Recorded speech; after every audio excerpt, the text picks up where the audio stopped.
was probably about 5 or 6 years into my career. You tend to deny what's going on,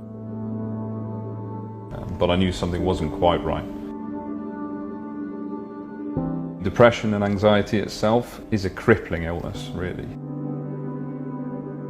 At the time, I was working as a navigation officer.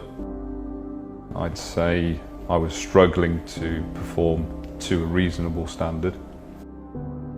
I felt when this came around for me, the support and the environment wasn't there to speak openly about mental health issues. The mentality is, just toughen up, get through it. But when you're dealing with a mental illness, that's not an option. The maritime industry itself is a very high-pressured industry, so it's very easy for people to start getting affected.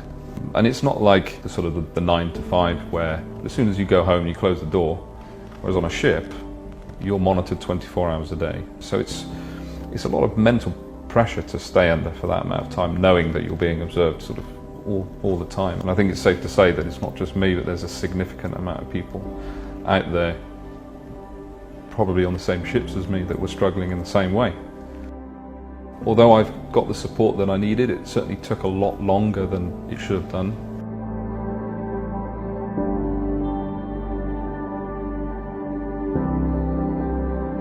There was never a mention of assistance in terms of mental health services, or because it's not something that was at the time available.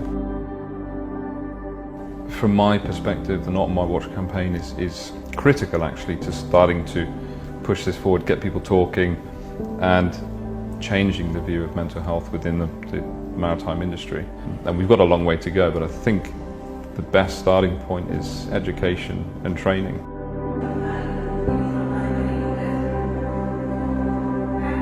It's so important that we start this now to ensure that other people in a similar position to me don't go through the same experiences that I did.